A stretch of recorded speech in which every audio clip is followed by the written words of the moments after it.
Ibu bapa, saudara-saudara yang terkasih, Shalom. Kita berjumpa kembali dalam acara Sapaan Rohani hari ini. Mari kita bersama-sama berdoa. Terima kasih Tuhan untuk kesempatan yang Tuhan berikan pada kami untuk hidup.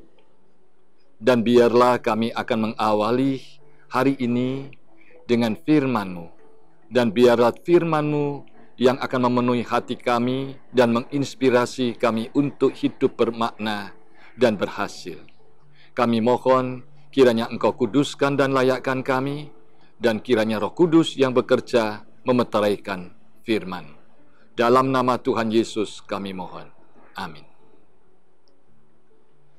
Ibu bapa, saudara-saudara yang dikasihi Tuhan, kita hari ini akan membahas masalah kontras. Di Alkitab diceritakan dalam 1 Samuel pasal 3 ayat 1 sampai 21. Kontras sekali antara hidup Hofni dan Pinehas di satu pihak, dan juga di pihak lain seorang anak muda yang bernama Samuel. Hofni dan Pinehas anak Imam Eli, dan dia juga terhisap dalam keluarga imam. Dia tidak hanya dididik, dibesarkan, tetapi dia juga hidup di dalam lingkungan Bait Allah. Sehingga seharusnya dia punya kesempatan yang lebih besar untuk diberkati Tuhan, menjadi orang yang bermakna dan menjadi berkat bagi banyak orang. Sementara seorang yang bernama Samuel dilahirkan dari seorang ibu Hana yang punya pergumulan yang berat, yang diremehkan, dilecehkan karena suaminya mempunyai istri yang lain, karena Hana tidak bisa melahirkan anak. Apa yang terjadi pada Samuel? Samuel dititipkan oleh ibu Hana, karena ibu Hana meyakini Samuel itu jawaban Tuhan, kasih Tuhan, keajaiban Tuhan yang Tuhan berikan sebagai jawaban doanya. Maka ketika Samuel itu sudah mulai bertumbuh, maka Samuel itu dititipkan oleh ibu Hana ke keluarga Eli untuk supaya dididik di dalam Tuhan. Kontrasnya di mana? Kontrasnya ayat Alkitab mengatakan pasal 2 ayat 26. Samuel yang muda itu semakin besar, semakin disukai, baik di hadapan Tuhan maupun di hadapan manusia.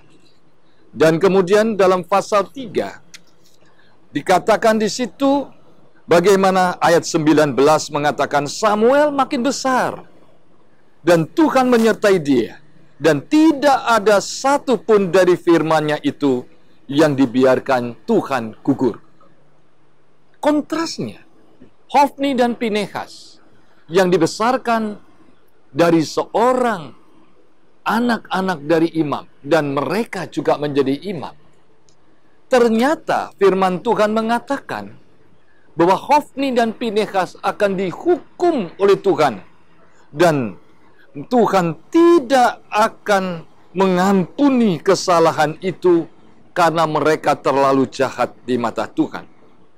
Kita lihat Bapak Ibu di dalam 1 Samuel pasal 3, di mana dikatakan, aku akan menghukum keluarganya untuk selamanya karena dosa yang telah diketahuinya, bahwa anak-anaknya telah menghujat aku, dan tidak akan dihapuskan dengan korban sembelihan atau dengan korban sajian untuk selamanya.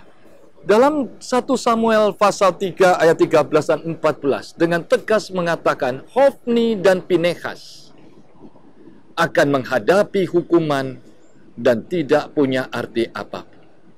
Saudara-saudara, mengapa sampai terjadi seperti ini? Ada satu hal yang menjadi catatan yang sangat harus diingat oleh kita, yaitu pembiaran. Eli melakukan pembiaran terhadap anak-anaknya Hofni dan Pinehas ketika salah. Sementara Hana mendidik dengan ketat bagaimana Samuel benar-benar dengar-dengaran pada Tuhan dan takut akan Tuhan. Yang kedua, Samuel punya seorang ibu yang luar biasa yang bernama Hana. Sampai mewarnai kehidupan Samuel itu dengan jubahnya. Saudara-saudara, kalau di Alkitab, orang mengingat Saul karena tombaknya. Tetapi ketika Ibu Hana dari kecil mewarnai Samuel dengan jubahnya. Jubah seorang pelayan, jubah seorang hamba. Dan setiap orang akan mengingat Samuel sebagai seorang hamba, sebagai seorang pelayan Tuhan. Dua kata inilah yang menjadi inti dari sapaan rohani hari ini. Apakah kita melakukan pembiaran dalam hidup setiap hari? Dan kalau pembiaran itu terjadi, siapapun saudara, dengan kondisi seperti apapun berkat Tuhan, suatu hari semuanya akan menjadi sirna dan menjadi malapetaka untuk masa depan keluarga kita. Yang kedua, apa yang mewarnai dan apa yang saudara wariskan sehingga setiap orang akan mengingat keturunan saudara? Apakah jubah kehidupan sebagai seorang pelayan, hamba Tuhan, ataukah dia hidup sebagai orang yang berlebihan dan hebat? Kiranya firman Tuhan hari ini membawa kepada kita sebuah semangat. Sekalipun rumah tangga Hana tidak mulus dan dia diperlakukan tidak adil oleh madunya, dan dia diperlakukan juga tidak baik oleh suaminya, tetapi dia tidak pernah menyerah. Dia melahirkan anak-anak yang hebat. Dia menuntun mereka di dalam kehidupan yang berhasil. Dia titipkan di keluarga Eli yang menurut hukum manusia gagal. Tetapi di dalam kegagalan itulah sungguh Tuhan membuat Samuel semakin besar, semakin bertumbuh, dan setiap firman tidak pernah meleset dalam kehidupan Samuel dan selalu diwujudkan dalam kehidupan Samuel. Sementara sisi yang lain, orang yang seharusnya menjadi berhasil, menjadi porak-poranda, mati binasa, dan tidak punya arti. Kiranya hari ini kita bersama-sama berjuang untuk memberikan yang terbaik untuk anak dan keturunan kita. Tuhan memberkati firman. Amin. Mari kita berdoa. Pagi ini Tuhan mengingatkan tentang kontras kehidupan antara Hofni dan Pinehas dengan Samuel. Saat ini kami sedang mendidik anak dan keluarga kami. Apakah seperti Eli mendidik menjadi Hofni dan Pinehas? Ataukah Hana mendidik Samuel yang sungguh berkenan di hadapan Tuhan dan sungguh setia firman, tidak pernah meleset dalam kehidupannya, dan Tuhan menyertainya dan memakai hidupnya untuk menjadi orang yang memberkati orang, yang berkenan di hadapan Tuhan.